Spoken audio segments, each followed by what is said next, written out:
며느리가 둘이면 그래도 서로 의지할 줄 알았어요. 같은 집안에 시집온 사람끼리 말 안 해도 통하는 게 있을 거라고요.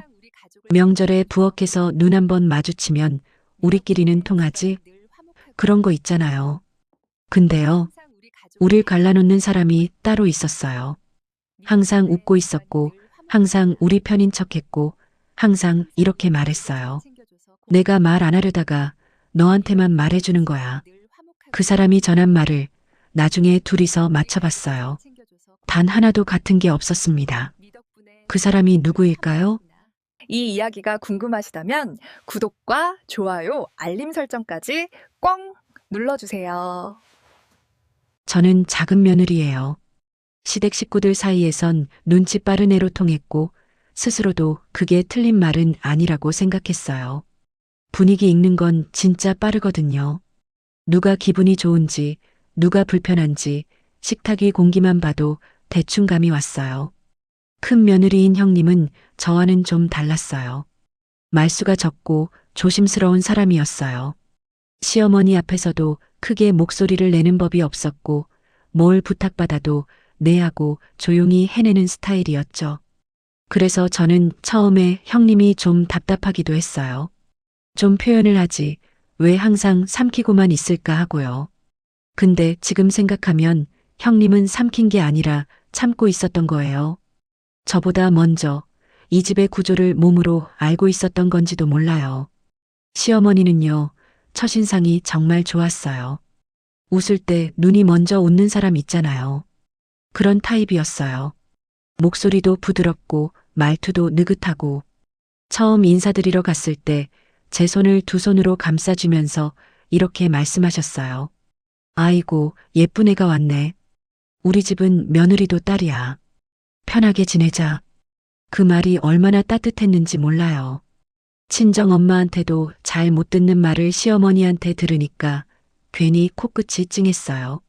아, 나 시집 잘 왔구나. 진짜로 그렇게 생각했어요. 그리고 시어머니는 입버릇처럼 이마를 달고 사셨어요. 나는 며느리들 편이야. 큰 며느리 앞에서도 그랬고, 저한테도 그랬고, 심지어 동네 사람들 앞에서도 그랬어요. 우리 며느리들 참 착해요. 내가 뭘 더 해줄까 항상 생각해요. 그런 말을 스스럼 없이 하시는 분이었거든요. 의심할 이유가 없었어요. 적어도 그땐 시아버지는 또 다른 세계의 사람이었어요. 군인 출신이셨어요. 그분의 생활 방식 자체가 군대였어요. 아침 6시에 일어나서 산책, 7시에 조식, 점심은 정확히 12시, 저녁은 6시 반. 시간이 1분이라도 어긋나면 말은 안 해도 표정으로 다 말씀하셨어요. 숟가락 놓는 위치까지 일정한 분이었으니까요. 말이 많은 분은 아니었어요. 오히려 과묵한 편이었죠. 하지만 그 침묵이 편한 침묵은 아니었어요. 뭐랄까, 말을 안 하는 게 아니라 말을 안 해도 되는 위치에 있는 사람의 침묵이었어요. 식탁에서 시아버지가 수저를 내려놓으면 식사가 끝나는 거였고, 시아버지가 자리에서 일어나면 모임이 끝나는 거였어요. 누구도 그걸 이상하게 여기지 않았어요. 그냥 그 집의 질서였으니까요. 가부장적이었냐고요?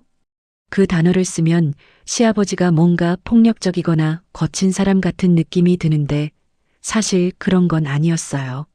소리를 지르거나 화를 내시는 걸 본 적은 거의 없어요. 다만 그분의 세계에서는 순서와 위치가 절대적이었어요.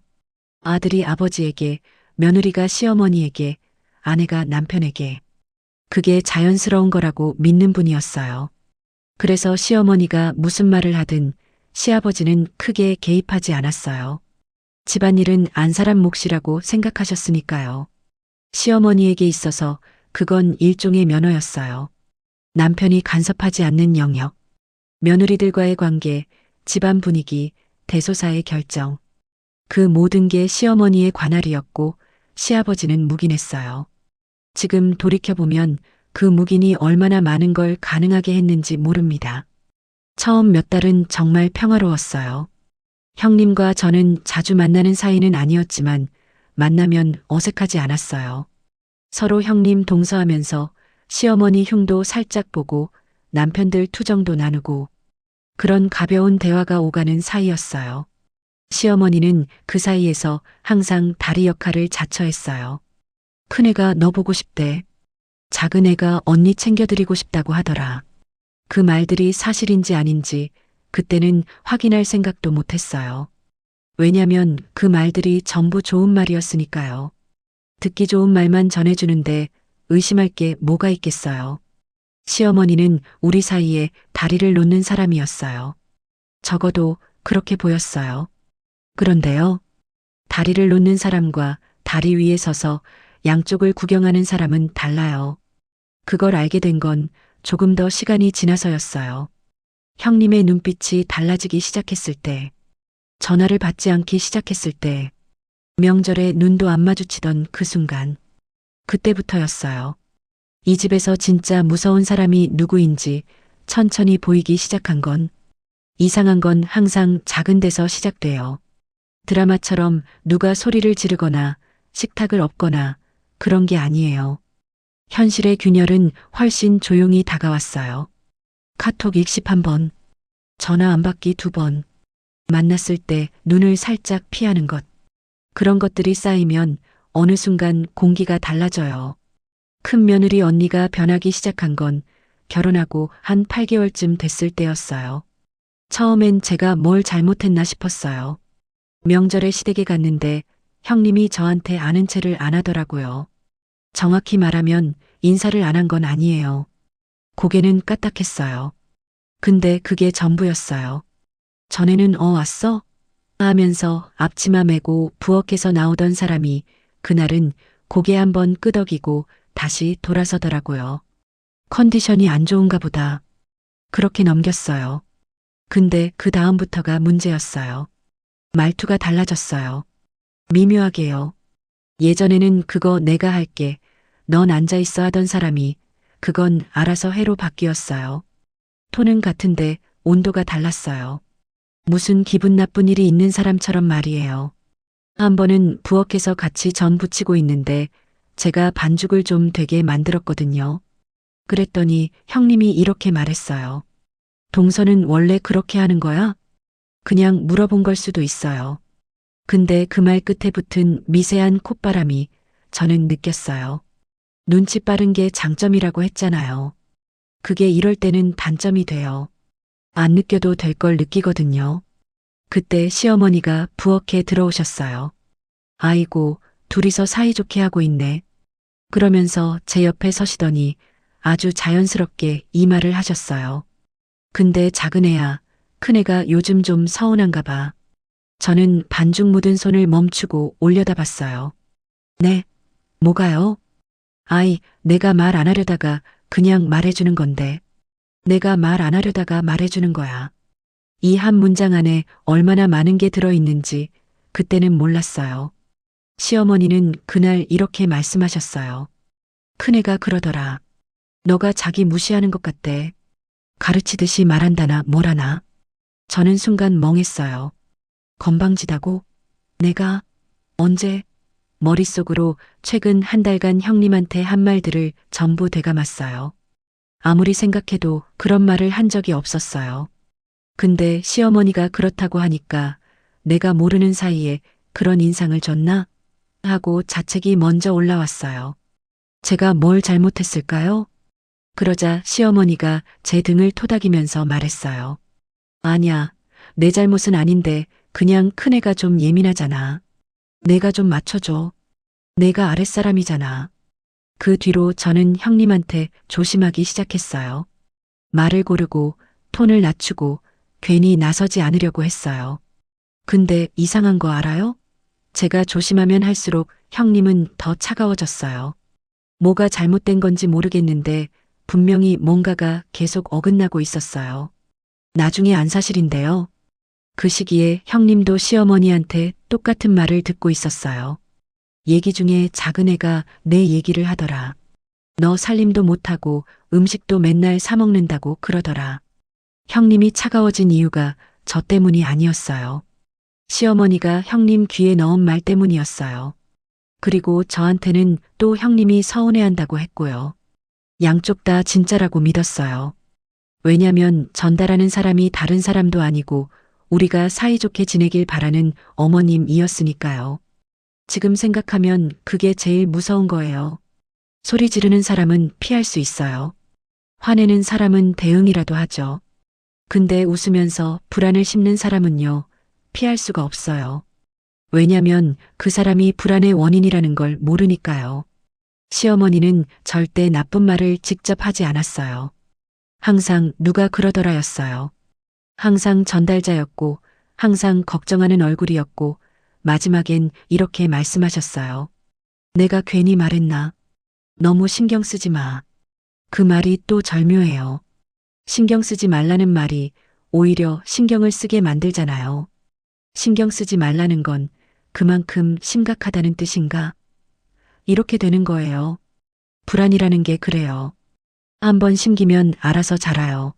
물을 안 줘도 돼요. 심은 사람은 뒤에서 구경만 하면 되는 거예요. 그 무렵 저와 형님 사이에는 말이 거의 없어졌어요. 카톡도 사무적인 것만 오갔어요.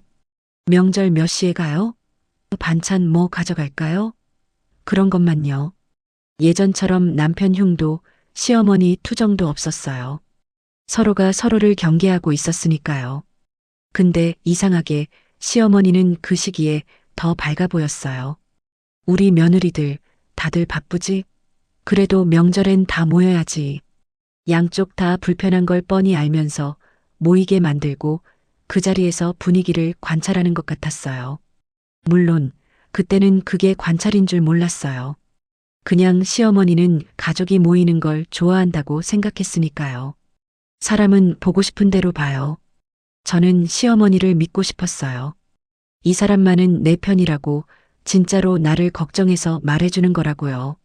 근데 불안은 멈추지 않았어요. 점점 더 자주, 점점 더 구체적으로 시어머니의 전달은 계속됐어요. 그리고 그때마다 저와 형님 사이의 거리는 한 뼘씩 벌어졌어요. 조용히, 천천히, 아무도 모르게. 이게 이간질의 초기 단계라는 걸 저는 한참 뒤에야 알았어요. 사람이 사람을 갈라놓는 데는 칼 같은 도구는 필요 없어요. 말 안 믿으면 돼요. 살짝 비튼 말, 그 뒤에 숨은 그림자 같은 속삭임 말이에요. 그게 귀에 들어가면 머릿속에서 알아서 부풀고 커져요. 시어머니는 그걸 본능적으로 아는 사람이었어요. 본격적으로 시작된 건 큰 며느리 언니가 둘째를 가졌을 때부터였어요. 임신하면 예민해지잖아요. 몸도 마음도. 시어머니는 그 타이밍을 정확히 알고 있었어요.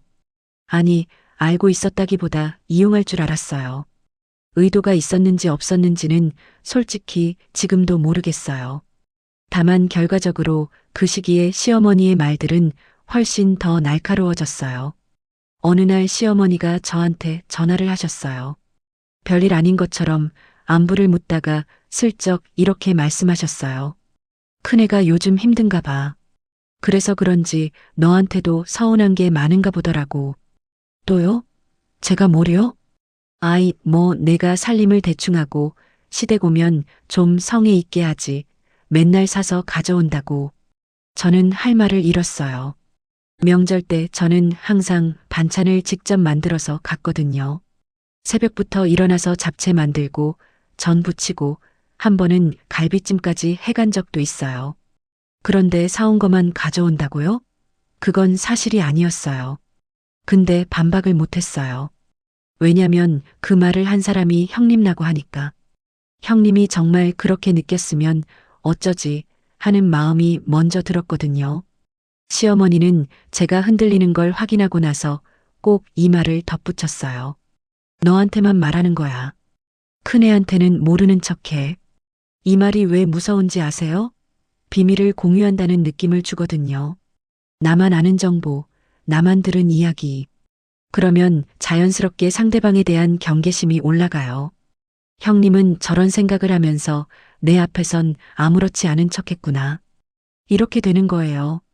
그런데 같은 시기에 형님도 시어머니한테 비슷한 말을 듣고 있었어요. 이건 나중에 안 사실인데 시어머니는 형님한테 이렇게 말했대요. 작은 애가 너네 돈 많이 번다고 하더라. 돈만 밝힌다고. 형님이 그 말을 듣고 얼마나 충격받았을지 지금은 이해가 돼요. 형님은 시댁에서 돈을 요구한 적이 한 번도 없었거든요. 오히려 매번 용돈도 따로 챙기고 시아버지 건강검진 비용도 조용히 보탰던 사람이에요. 그런 사람한테 돈만 밝힌다라니. 근데 그때는 전달자가 시어머니니까요. 의심을 못하는 거예요. 시어머니의 방식은 항상 같았어요. 말을 꼭 한꺼풀 비틀어서 전달하는 거예요. 원래 말에 뼈대는 남겨두되 살을 바꿔요. 좀 아쉽다가 무시한다로 바뀌고 바쁜가 보다가 성의 없다로 바뀌는 거예요. 듣는 사람 입장에서는 완전히 다른 말인데 전달하는 사람은 대충 그런 뜻이었어로 퉁칠 수 있는 범위 안에서만 바꾸는 거죠. 이게 아무나 할 수 있는 게 아니에요. 수십 년을 그렇게 살아온 사람만이 가능한 기술이에요. 뒷담화는 점점 범위가 넓어졌어요. 시어머니는 저한테만, 형님한테만 말한 게 아니었어요. 동네 사람들한테도 했어요. 근데 동네에서는 물론 착한 시어머니 모두였어요. 우리 며느리들이 좀 안 맞아서 내가 속상해요. 내가 중간에서 얼마나 힘든지 몰라요. 이러면 듣는 사람들은 어떻게 반응하겠어요? 아이고, 어머님이 고생이 많으시네 하고 시어머니 편을 들죠. 시어머니는 며느리들 사이의 갈등을 본인의 고충으로 전환시키는데 천재적이었어요. 그리고 저한테 오시면 또 이러셨어요. 자매처럼 지내야지. 내가 제일 바라는 게 그거야. 이 말을 하면서 눈가에 살짝 물기가 맺히는 거예요. 진심인 것 같았어요. 아니, 어쩌면 그 순간만큼은 진심이었을 수도 있어요. 시어머니 본인도 자기가 뭘 하고 있는지 정확히 모를 수 있거든요. 습관이 된 사람은 본인의 패턴을 인식 못해요. 결과는 예정된 대로였어요. 명절마다 공기가 얼어붙었어요. 저와 언니는 같은 부엌에 서 있으면서 대화가 없었어요. 칼 좀 줘, 거기 나, 그 정도. 밥상을 차리면서도 눈이 안 마주쳤어요. 안 마주친 게 아니라 안 마주치려고 했어요. 서로가.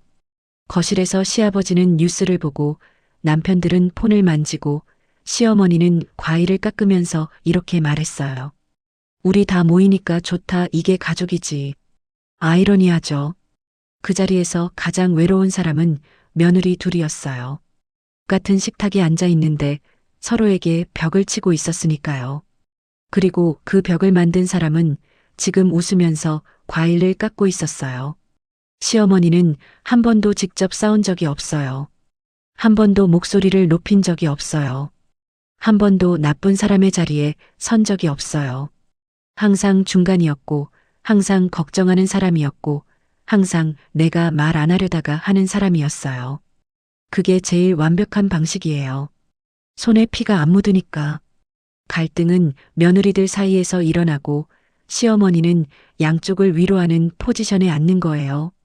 한 번은 명절 끝나고 차에서 남편한테 말했어요. 형님이 나한테 왜 저러는지 모르겠어. 남편은 그냥 원래 여자들끼리는 복잡하잖아 하고 넘기더라고요. 그 말에 할 말을 잃었어요. 복잡한 게 아닌데. 누군가가 복잡하게 만들고 있는 건데. 그걸 아직 아무도 몰랐어요. 저도 형님도 남편들도. 아니, 어쩌면 한 사람은 알고 있었을지도 모르죠. 뒷자리에서 조용히 만족스럽게. 의심은 씨앗처럼 생겨났어요. 작고 가볍고 아무것도 아닌 것처럼 보여요. 근데 한번 땅에 떨어지면 뿌리부터 내려요. 위로 자라기 전에 아래로 먼저 파고드는 거예요. 그래서 뽑으려고 할 때쯤이면 이미 깊이 박혀 있어요. 저와 형님 사이가 딱 그랬어요. 냉전이 반년쯤 계속됐을 때 사건이 하나 터졌어요. 시아버지 생신이었어요. 온 가족이 모이는 자리. 시어머니는 며칠 전부터 전화를 돌리며 메뉴를 정하고 장소를 예약하고 들뜬 목소리로 준비를 했어요. 저는 선물을 따로 준비했고 형님도 뭔가 챙겼을 거예요. 적어도 그 전까지는 이런 자리에서 큰 충돌은 없었거든요. 불편해도 웃고 넘기는 게 며느리의 기술이니까요. 근데 그날 식사가 끝나고 커피를 마시는 타이밍에 형님이 저한테 말을 걸었어요. 느닷없이, 있잖아. 저는 커피잔을 들다 말고 올려다 봤어요. 형님이 저한테 먼저 말을 건 게 몇 달 만인지 몰라요. 목소리가 낮았어요. 화난 건 아닌데 단단하게 눌러놓은 감정이 느껴졌어요. 할 말 있으면 나한테 직접 해. 왜 어머님 통해서 해? 심장이 멈추는 것 같았어요. 네, 제가 언제? 어머님이 그러셨어. 내가 우리 집 얘기를 이래저래 하고 다닌다고. 내가 살림 못한다고 했다며. 저는 진짜로 한 적이 없었어요.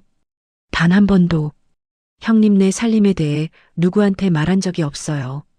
근데 형님은 이미 확신하고 있었어요. 왜냐면 시어머니가 말했으니까. 시어머니가 전해줬으니까. 그 사람이 거짓말을 할 리가 없다고 믿으니까. 저도 똑같았거든요. 저도 시어머니가 전해준 형님의 말을 진짜라고 믿었으니까. 서로가 서로를 의심하면서 정작 의심해야 할 사람은 빠져 있었어요. 저는 그 자리에서 참았어요. 시아버지 생신 자리에서 싸울 수는 없잖아요. 목소리를 낮추고 최대한 담담하게 말했어요. 형님, 전 그런 말 한 적 없어요. 진짜로. 형님은 코웃음에 가까운 숨을 내쉬었어요. 믿지 않는 눈이었어요. 그 눈을 보는 순간 억울함보다 먼저 든 감정은 무력감이었어요. 진실을 말하고 있는데 믿어지지 않는 상황. 이게 얼마나 사람을 무너뜨리는지 겪어보지 않으면 몰라요. 거실 쪽에서 시어머니 웃음소리가 들렸어요. 시아버지 동기분들과 이야기하면서 평소처럼 밝은 목소리로 웃고 계셨어요. 그 웃음이 그날따라 유독 선명하게 들렸어요. 며칠 뒤 시어머니한테서 전화가 왔어요. 큰애가 생신 때 내한테 뭐라 했다며? 아이고, 내가 듣고 마음이 아파서 또 시작됐구나 싶었어요. 아니요, 어머니, 별일 아니에요. 별일이 아니긴. 큰애가 너한테 대놓고 따졌다며. 내가 괜히 전에 말해줬나 봐. 내가 문제야. 내가 문제. 그 말투. 반성하는 것 같으면서도 실은 자기가 원인이 아님을 확인받고 싶은 말투. 저는 그때 처음으로 뭔가 이상하다고 느꼈어요. 분명하게 짚을 수는 없는데 뭔가 패턴이 반복되고 있다는 감각이 있었어요. 시어머니는 항상 갈등이 생긴 직후에 나타났어요. 타이밍이 너무 정확했어요. 싸움이 터지면 위로하러 오고, 위로하면서 또 한마디를 얹고, 그 한마디가 다음 갈등의 씨앗이 되고, 아이고, 내가 괜히 말했나 보다. 이 문장을 시어머니는 정말 자주 쓰셨어요. 근데 이 말에는 함정이 있어요. 괜히 말했나 보다는 곧 말한 건 사실이다라는 전제를 깔고 있는 거예요. 자기가 전달한 내용의 진위는 건드리지 않은 채 전달한 행위만 살짝 반성하는 척하는 거죠. 그러면 듣는 사람은 내용은 사실이라고 받아들이면서 시어머니의 실수는 가볍게 넘기게 돼요. 완벽한 구조였어요. 그리고 또 하나, 시어머니의 결정적인 회피 스킬이 있었어요. 나이 먹으면 말이 헛나와. 이건 방패였어요. 누가 추궁하면 꺼내는 만능 방패. 이 말 한마디면 모든 책임이 사라져요. 의도가 있었든 없었든 나이 든 사람의 실수로 포장이 되는 거예요. 그러면 며느리가 뭐라 할 수 있겠어요. 어머니가 일부러 그러셨잖아요 라고 하면 그게 오히려 불효가 되는 구조니까요. 착한 척과 무식한 척. 이 두 가지를 상황에 따라 번갈아 쓰는 사람이었어요. 상황이 괜찮을 때는 착한 시어머니. 며느리들 편이야. 다 내 딸 같아. 상황이 꼬이면 무식한 시어머니. 내가 뭘 알아. 나이 먹으면 다 그래. 이 두 개의 얼굴 사이에서 저와 형님은 계속 길을 잃었어요. 그 시기가 제일 힘들었어요. 형님을 미워하고 싶진 않은데 자꾸 형님의 말과 행동을 의심하게 되는 거예요. 형님도 마찬가지였을 거예요. 나를 싫어하고 싶진 않은데 시어머니가 전해준 말들이 머릿속에서 떠나지 않는 거죠. 우리는 서로를 직접 확인하지 않았어요. 그게 가장 큰 실수였어요. 이거 진짜야? 한마디만 하면 됐는데 그걸 못했어요. 왜냐면 시어머니가 이미 그 사이에 벽을 세워놨으니까요. 직접 물어보는 것 자체가 어색하고 불편하고 무섭게 느껴지도록 만들어놨으니까요. 의심은 대화가 없을 때 자랐어요. 그리고 시어머니는 우리 사이에서 대화를 뺏어갔어요. 모든 말이 시어머니를 경유해야 했고 그 과정에서 원본은 사라지고 왜곡된 복사본만 남았어요. 저는 밤에 누워서 천장을 보며 생각했어요. 내가 뭘 잘못한 거지? 형님은 왜 그러는 걸까? 이 집에서 나는 어디까지 참아야 하는 걸까? 답은 안 나왔어요. 당연하죠. 잘못된 질문을 하고 있었으니까요. 진짜 물어야 할 건 이거였어요. 이 말을 처음 꺼낸 사람이 누구지? 그 질문의 답을 찾게 된 건 정말 우연이었어요. 우연이라고 하기엔 너무 선명했던 어느 오후의 일이었어요. 시아버지 고향 친구분 아들 돌잔치가 있었어요. 시댁 온 가족이 다 가는 자리였는데 돌잔치가 생각보다 일찍 끝났어요. 시아버지는 고향 친구분들과 더 이야기하고 싶으셨는지 근처 감자탕집에서 2차를 하자고 하셨고 시어머니도 당연히 따라갔어요. 저와 남편은 아이 때문에 먼저 가려고 했는데 남편이 화장실을 간 사이에 아이가 잠이 들어버렸어요. 차에서 아이를 재우고 남편을 기다리는데 시간이 좀 걸렸어요. 남편한테 전화했더니 형이랑 잠깐 이야기 중이야. 5분만 하더라고요. 그래서 저는 가게 안으로 다시 들어갔어요. 구석에 앉아서 물이나 한 잔 마시려고요.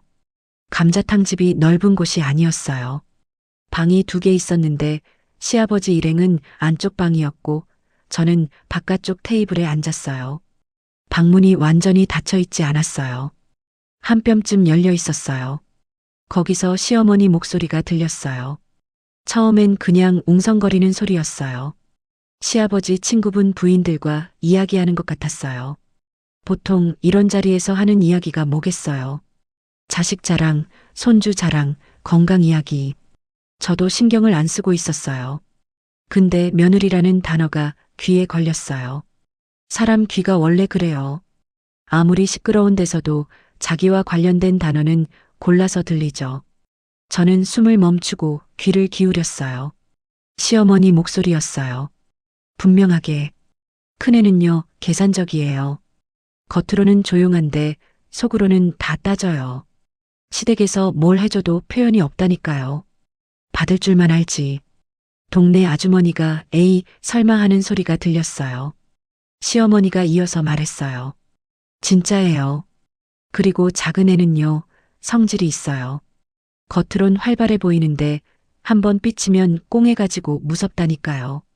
말도 좀 거칠고요. 저는 물잔을 쥔 손이 떨리는 걸 느꼈어요. 그래서 내가 중간에서 고생이에요. 둘 다 성격이 있으니까 내가 맞춰줘야 하잖아요. 아주머니들이 어머님 고생이 많으시다 하는 소리가 들렸어요. 시어머니는 그 말에 한숨을 쉬면서 또 이렇게 말했어요. 나이 먹으면 바라는 게 없어요. 그냥 며느리들이 좀 잘 지냈으면 좋겠는데 그것도 맘대로 안 되네. 저는 자리에서 일어나지 못했어요. 손이 떨려서가 아니에요. 머릿속이 정리되고 있었기 때문이에요. 지금까지 흩어져 있던 퍼즐 조각들이 그 감자탕집 구석 테이블에서 한꺼번에 맞춰지고 있었어요. 큰애는 계산적이다.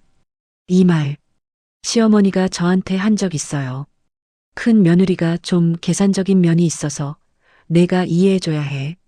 그때 저는 형님에 대한 경계심이 올라갔었어요. 작은 애는 성질이 있다. 이 말, 시어머니가 형님한테 했을 거예요. 작은 며느리가 좀 성질이 있으니까 조심해. 그래서 형님이 저한테 벽을 쌓은 거예요. 똑같은 말이었어요. 시어머니가 바깥 사람들한테 하는 뒷담화와 우리 각자에게 전달한 말의 내용이 정확히 일치했어요. 차이가 있다면 하나. 바깥 사람들한테는 본인 입으로 직접 말하고 우리한테는 상대방이 그렇게 말하더라는 형식으로 포장해서 전달한 것. 그것뿐이었어요. 출처는 처음부터 하나였어요. 전부 시어머니 머릿속에서 나온 말이었어요. 그 순간이 이상했어요. 분노가 올라올 줄 알았는데 처음 든 감정은 허탈함이었어요. 아, 이거였구나. 이 사람이었구나. 내가 형님을 의심하고 형님이 나를 경계하고 명절마다 숨막히는 식탁에 앉아 있었던 이유가 전부 우리가 믿었던 한 사람의 말에서 시작된 거구나. 그리고 곧바로 다른 감정이 올라왔어요. 자책? 왜 진작 몰랐을까? 왜 한 번도 형님한테 직접 확인하지 않았을까? 형님, 저한테 이런 말 한 적 있어요? 이 한마디면 됐는데. 근데 또 그게 쉽지 않았던 이유를 저는 알아요. 시어머니는 우리 사이에서 유일한 정보 통로였거든요.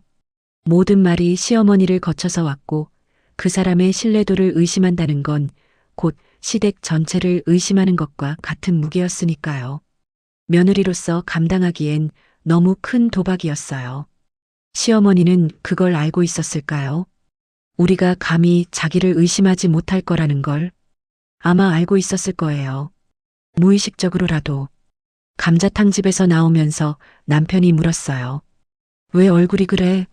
아니, 좀 피곤해서 말할 수 없었어요.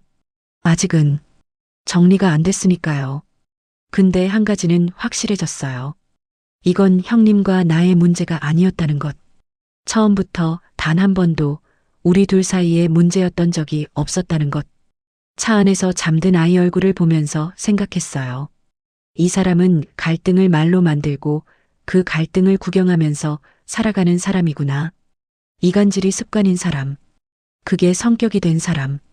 남의 사이가 벌어지는 걸 보면서 자기 자리를 확인하는 사람. 시어머니는 그런 사람이었어요. 그리고 저는 그날 처음으로 형님한테 먼저 연락해야겠다고 생각했어요. 연락을 하기까지 사흘이 걸렸어요. 버튼 하나만 누르면 되는 건데 그게 안 됐어요. 카톡창을 열고 형님 이름을 보고 또 닫고 열고 닫고 뭐라고 말을 꺼내야 할지 모르겠더라고요. 형님, 우리 한번 만나요는 너무 갑작스럽고 할 말이 있어는 너무 무겁고 시간 되면 밥이나 먹자는 너무 가볍고 반년 넘게 사무적인 카톡만 주고받은 사이에 어떤 톤으로 말을 걸어야 하는 건지 감이 안 왔어요. 아무리 눈치가 빠른 사람이라도 정작 자기 일 앞에서는 멍청해지나 봐요. 사흘째 되는 날 밤 결국 그냥 보냈어요. 형님, 저 할 말이 있는데요. 만날 수 있어요? 익십당할 줄 알았어요. 근데 답이 바로 왔어요. 5분도 안 돼서 어디서 볼까? 그 네 글자를 보는 순간 저는 알았어요. 형님도 뭔가를 느끼고 있었구나. 어쩌면 형님도 저한테 연락하고 싶었는데 못하고 있었던 거구나. 우리 둘 다 같은 자리에서 막혀 있었던 거예요. 서로가 벽이라고 생각했는데 진짜 벽은 다른 데 있었다는 걸 아직 말로 꺼내지 못한 채 시댁에서 먼 아무도 모르는 카페에서 만났어요. 평일 오후 사람이 거의 없는 시간. 구석자리에 마주 앉았어요. 형님이 먼저 아이스 아메리카노를 시켰고 저도 같은 걸 시켰어요. 잔을 받고 한 모금 마시고 둘 다 한동안 말이 없었어요. 먼저 입을 연 건 저였어요. 형님, 제가 형님 살림 못한다고 말한 적 없어요. 형님이 저를 봤어요. 표정이 복잡했어요. 믿고 싶은데 아직 확신이 없는 얼굴이었어요. 어머님이 그러셨어. 동서가 그랬다고. 알아요. 저도 똑같은 말 들었어요. 형님이 저를 무시한다고요. 제가 건방지다고 했다고. 형님의 눈이 흔들렸어요. 내가 그런 말을 왜 해? 그러니까요. 거기서부터 둑이 무너졌어요. 우리는 그날 2시간 동안 시어머니가 각자에게 했던 말을 하나씩 대조했어요. 제가 먼저 말했어요. 어머님이 저한테 이렇게 말씀하셨어요. 큰애가 내 살림을 대충이라고 했다. 작년 추석 즈음이었어요. 형님이 고개를 저었어요. 나 그때 추석 음식 준비하느라 열흘 전부터 장 봤어. 동서 살림을 뭐라 할 여유가 있었겠어. 그리고 나도 그 시기에 어머님한테 이런 말 들었어. 작은 애가 큰 집은 시댁 돈만 밝힌다고 했다고. 제가 말했어요. 저 그런 생각 해본 적도 없어요. 형님네가 시댁에 돈 요구하는 거 본 적도 없는데 제가 왜 그런 말을 하겠어요? 하나씩 꺼낼 때마다 패턴이 선명해졌어요. 말의 출처는 항상 하나. 시어머니. 표현은 항상 살짝 왜곡. 원래 없던 말에 감정을 입히거나 있던 말의 강도를 3배로 올리거나, 그리고 끝에는 항상 같은 문장. 내가 욕먹을까봐 말 안 하려다가 말해주는 거야. 이 문장이 핵심이었어요. 이 한마디가 전달 내용의 신뢰도를 올려줬어요. 어머님이 욕먹을 각오로 해주는 말이면 사실이겠지. 우리 둘 다 그렇게 받아들였던 거예요. 근데 가만 생각해보면 욕먹을까봐 말을 안 하려 했다는 사람이 한 번도 말을 안 한 적이 없었어요. 매번 말하고 매번 전달했어요. 말 안 하려다가 했다는 게 아니라 하고 싶어서 한 거였어요. 처음부터 형님이 종이 냅킨 위에 볼펜으로 뭔가를 쓰기 시작했어요. 날짜와 시어머니가 한 말을 적는 거였어요. 왼쪽에는 자기가 들은 말, 오른쪽에는 제가 들은 말, 가운데에 시어머니 이름. 그 종이를 보면서 저는 소름이 돋았어요. 진짜로요. 2줄, 3줄, 4줄이 채워질수록 구조가 너무 깨끗하게 보였거든요. 한 사람이 양쪽에 서로 다른 버전의 이야기를 넣고 그 사이에서 위로자 역할을 하는 구조. 교과서에 나오는 삼각 갈등 도식 같았어요. 이거 일부러 그런 거지? 형님이 낮은 목소리로 말했어요. 저는 솔직하게 답했어요. 모르겠어요. 일부러인지 습관인지. 근데 결과는 같잖아요. 형님이 고개를 끄덕였어요. 그래. 결과는 같아. 그 카페에서 나올 때 공기가 달랐어요. 아까 들어올 때만 해도 서로 어떤 거리감이 있었거든요. 몸은 마주 앉아 있는데 마음은 한 발짝 뒤에 있는 느낌. 근데 나올 때는 그게 없었어요. 완전히 사라졌다고는 못해요. 반년 넘게 쌓인 감정이 커피 한 잔으로 다 녹지는 않으니까. 근데 적어도 벽이 있는 느낌은 아니었어요. 주차장까지 걸어가면서 형님이 말했어요. 미안해. 확인도 안 하고 동서한테 차갑게 굴어서. 저도 말했어요. 저도 미안해요. 저도 형님한테 직접 물어봤어야 했는데. 형님이 웃었어요. 반년 만에 처음 보는 웃음이었어요.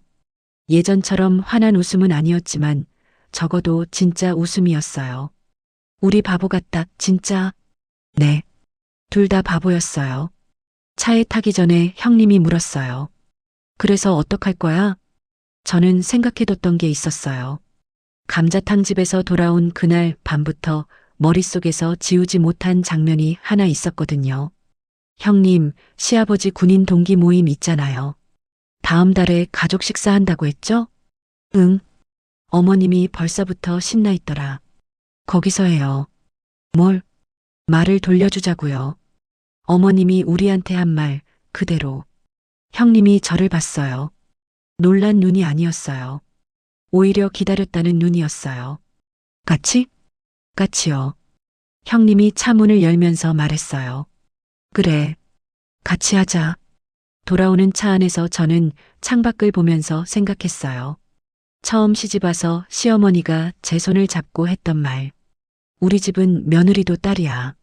그 말이 따뜻했던 이유는 그 말이 진심이라고 믿었기 때문이에요. 근데 지금 생각하면 그건 따뜻한 말이 아니었어요.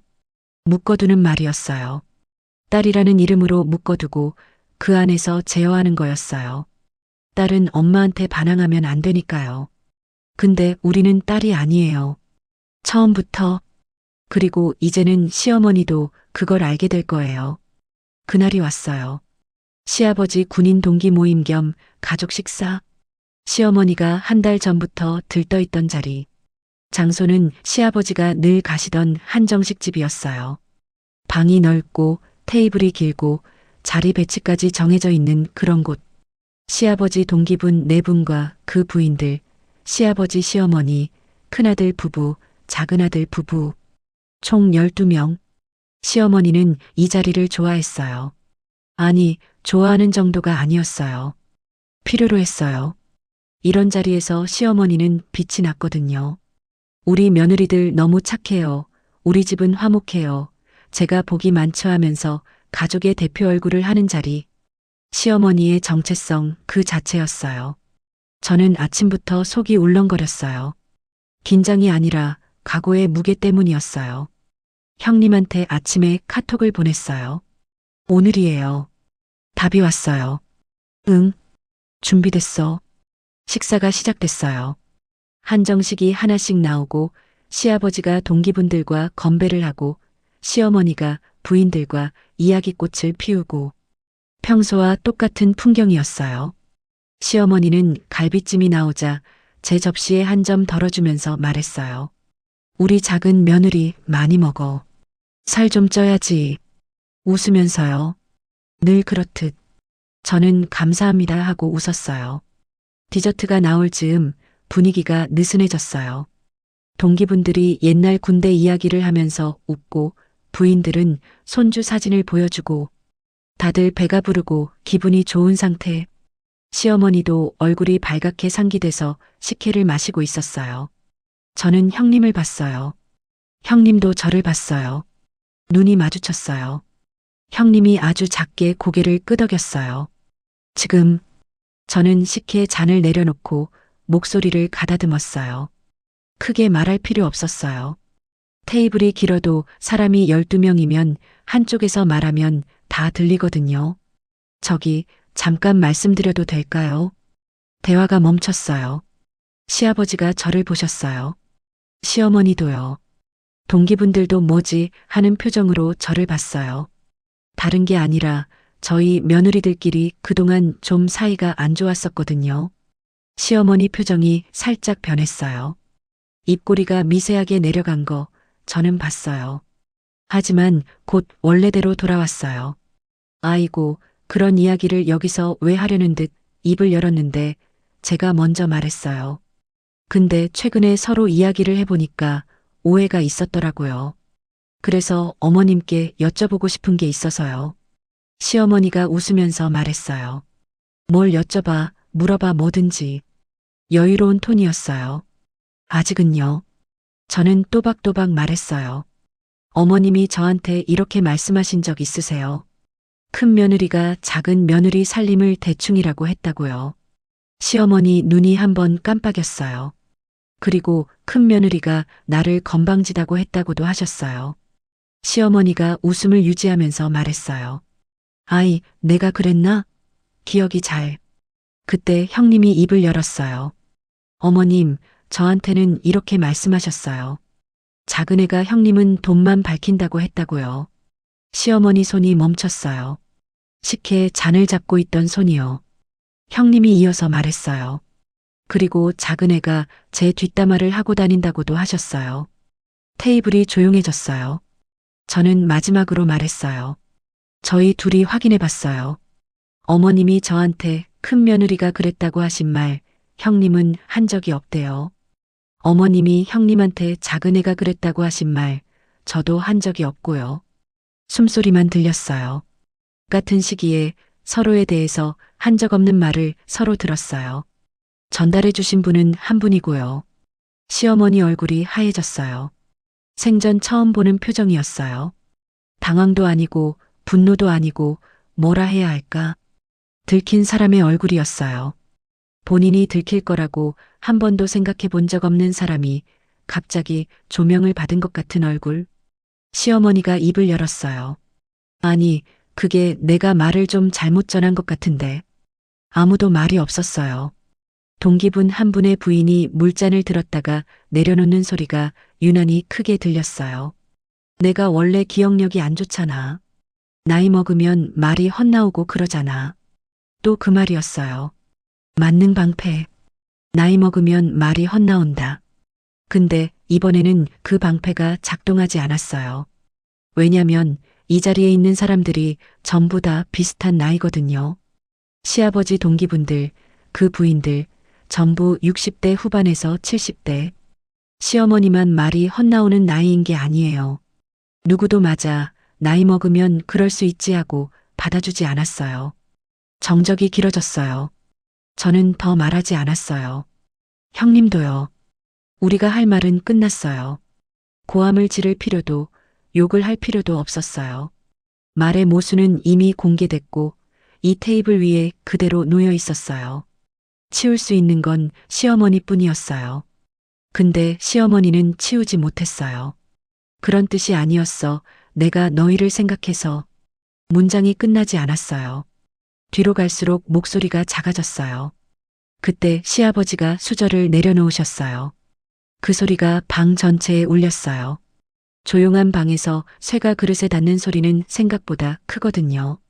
시아버지는 시어머니를 보지 않으셨어요. 정면을 보고 계셨어요. 그리고 아무 말도 하지 않으셨어요. 그 침묵이 어떤 고함보다 무거웠어요. 동기분 한 분이 헛기침을 하셨어요. 부인 한 분이 핸드백을 만지작거렸어요. 누구도 시어머니를 감싸지 않았어요. 누구도 에이, 오해겠지 하고 넘기지 않았어요. 말의 모습만으로 가면은 스스로 무너졌어요. 식사 자리는 그렇게 끝났어요. 디저트 접시는 반도 안 비워진 채로 치워졌고 인사는 짧았고 주차장까지 걸어가는 동안 아무도 말이 없었어요. 시어머니는 시아버지 반 발짝 뒤에서 고개를 숙이고 걸었어요. 평소에는 시아버지 옆에서 팔짱을 끼고 동기분들한테 인사하던 사람이요. 차에 타기 전에 형님과 눈이 마주쳤어요. 형님이 아주 작게 고개를 끄덕였어요. 저도 끄덕였어요. 말은 필요 없었어요. 우리는 할 거랬고 이제 그 결과는 이 가족 전체의 몫이었어요. 그 식사 이후 시댁에서 한동안 연락이 없었어요. 보통은 시어머니가 이틀에 한 번은 전화를 하셨거든요. 안부라는 이름으로. 근데 실은 정보 수집이었던 그 전화. 요즘 뭐해? 큰애 연락했어? 애기 감기는 나았어? 일상적인 질문 속에 꼭 한두 개씩 끼워 넣던 떠보기 질문들. 그게 뚝 끊겼어요. 일주일이 지나고 열흘이 지나도 전화가 없었어요. 저는 그 침묵이 불편하지 않았어요. 오히려 처음으로 숨을 쉬는 기분이었어요. 누군가의 말에 휘둘리지 않아도 되는 시간이 이렇게 조용한 거구나 하고요. 남편이 먼저 말을 꺼냈어요. 엄마가 요즘 전화를 안 하시네. 응. 그날 일 때문인가? 아마도. 남편은 그날 식사 자리에서 무슨 일이 있었는지 알고 있었어요. 옆에 앉아 있었으니까요. 근데 그날 남편은 아무 말도 하지 않았어요. 식사 자리에서도 집에 돌아와서도 저는 그게 남편 나름의 방식이라고 받아들였어요. 바로 편을 들 수 없는 위치에 있는 사람의 침묵이겠죠. 아들이면서 남편인 사람의 한계. 그걸 탓하고 싶지는 않았어요. 다만 남편이 한 가지 말을 했어요. 내가 거짓말한 건 아니잖아. 그 한마디가 그 시기에 제가 들은 말 중에 제일 따뜻했어요. 열흘쯤 지나서 시어머니한테 전화가 왔어요. 남편한테요. 저한테가 아니라. 남편이 전화를 받고 방에 들어갔다가 20분쯤 뒤에 나왔어요. 표정이 묘했어요. 화난 것도 아니고 슬픈 것도 아니고 뭐라 해야 할까 피곤한 얼굴이었어요. 어머니가 뭐래요? 그런 뜻이 아니었대. 아, 그 말. 또 그 말이었어요. 본인은 너희를 걱정해서 한 말인데 전달이 잘못된 거래. 자기가 말을 좀 정리 못하는 편이라고. 저는 아무 말도 하지 않았어요. 반박할 필요도 없었어요. 그 변명이 얼마나 얇은지는 남편도 알고 있었을 테니까요. 며칠 뒤 형님한테 카톡이 왔어요. 어머님이 큰오빠한테도 전화했대. 똑같은 말. 그런 뜻이 아니었다고. 저는 웃었어요. 쓴웃음이었어요. 일관성은 있으시네. 언니가 웃는 이모티콘을 보냈어요. 우리 사이에서 반년 만에 처음 오간 이모티콘이었어요. 그 뒤로 시어머니는 조금 달라졌어요. 완전히 변한 건 아니에요. 사람이 60년 넘게 살아온 방식을 한 번의 식사 자리로 바꿀 수 있다면 세상에 나쁜 관계는 없겠죠. 시어머니는 여전히 말이 많았고 여전히 이런저런 이야기를 하셨어요. 하지만 큰애가 이러더라, 작은애가 저러더라 이런 말은 하지 않으셨어요. 완전히 사라진 건지 우리 앞에서만 안 하는 건지는 모르겠어요. 근데 적어도 저한테 형님 이야기를 하지 않았고 형님한테 제 이야기를 하지 않았어요. 대신 시어머니는 가끔 이런 말을 하셨어요. 내가 말을 좀 헛나오게 했나 봐. 그 말을 들을 때마다 복잡했어요. 반성인 건지 또 다른 회피인 건지. 헛나오게 했다는 건 여전히 의도를 부정하는 말이잖아요. 실수였다는 거지 잘못이라는 게 아니니까. 근데 저는 더 이상 그 말꼬리를 잡지 않기로 했어요. 시어머니의 진심까지 제가 바꿀 수는 없으니까. 행동이 바뀌면 그걸로 된 거라고 생각하기로 했어요. 진짜로 달라진 건 시아버지였어요. 그 식사 자리 이후 시아버지가 처음으로 시어머니에 대해 말씀하셨어요. 남편이 전해준 건데 시아버지가 큰아들한테 이렇게 말씀하셨대요. 말은 책임지고 해야지. 그 한 문장. 시아버지 인생에서 아내에 대해 아들한테 한 첫 번째 지적이었을 거예요. 군인 출신, 가부장, 집안일은 안 사람 몫이라고 믿는 사람. 그 사람이 처음으로 아내의 말에 선을 그은 거예요. 시아버지가 시어머니를 혼내거나 크게 다투거나 그런 건 없었어요. 시아버지는 원래 그런 사람이 아니니까요. 대신 달라진 건 있었어요. 예전에는 시어머니가 뭘 하든 관여하지 않았는데 그 이후로는 시어머니가 며느리들 이야기를 꺼내면 시아버지가 가만히 쳐다보셨대요. 말은 안 하고 그냥 보기만. 근데 그 시선 하나로 시어머니는 말을 멈췄대요. 저와 언니 사이는요. 회복됐어요. 완전히 예전 같지는 않아요. 솔직히 말하면 예전보다 돈독해졌다고 할까요? 한 달에 한두 번 둘이서만 만나요. 카페에서, 밥집에서, 가끔은 그냥 동네 산책로에서 시댁 이야기를 할 때도 있고 안 할 때도 있어요. 육아 이야기, 남편 투정, 요즘 빠진 드라마 이야기. 별거 아닌 대화들인데 그게 얼마나 귀한 건지 이제는 알아요. 다만 시어머니와의 거리는 생겼어요. 예전처럼 어머님 편이라는 환상은 없어요. 시어머니를 미워하느냐고 물으면 미워하지 않아요. 솔직히요. 시어머니도 어떤 면에서는 자기 방식대로 살아온 사람이니까. 그게 옳든 그르든 60년을 그렇게 관계를 맺어온 사람한테 당신이 틀렸다고 말하는 건 성고지 대화가 아니잖아요. 가끔 밤에 누워서 생각해요. 시어머니가 왜 그랬을까? 정말로 아기가 있었을까? 아니면 본인도 모르게 그렇게 살아온 걸까? 답은 모르겠어요. 어쩌면 둘 다일 수도 있어요. 처음에는 습관이었고, 습관이 방법이 되고, 방법이 성격이 된 거. 며느리들 사이를 벌려놓으면 본인이 중심에 설 수 있으니까. 양쪽 다 자기한테 의지하게 만들 수 있으니까. 그게 시어머니에게는 이 가족 안에서 존재하는 방식이었을 수도 있어요. 그렇다고 이해한다는 뜻은 아니에요. 이해와 용서는 다른 거니까요. 저는 이해하려고 노력은 하되 다시 같은 자리에 서지는 않을 거예요. 이 이야기를 왜 하냐고요. 비슷한 자리에 있는 사람이 분명히 있을 거거든요. 시어머니가 아니더라도 직장 상사가, 친구가, 가족 중 누군가가 말로 사이를 벌리는 사람. 내가 너한테만 말하는 건대로 시작하는 문장을 습관적으로 쓰는 사람. 그 사람의 말을 믿고 정작 상대방은 확인하지 않은 채 멀어지고 있는 관계. 그런 분이 있다면 이것만 기억해 주세요. 확인은 반드시 직접 하세요. 전달된 말은 원본이 아니에요. 마지막으로 저는 그 집에서 하나를 배웠어요. 착한 사람도 약한 사람도 말을 잘못 쓰면 가장 잔인해질 수 있다는 것. 칼은 손에 들어야 베지만 말은 입에서 나오는 순간 혼자 걸어가요. 방향도 속도도 전달자 마음대로. 그리고 베인 사람은 어디서 피가 나는지도 모른 채 아파한다는 거리요. 오늘 이야기는 여기까지입니다.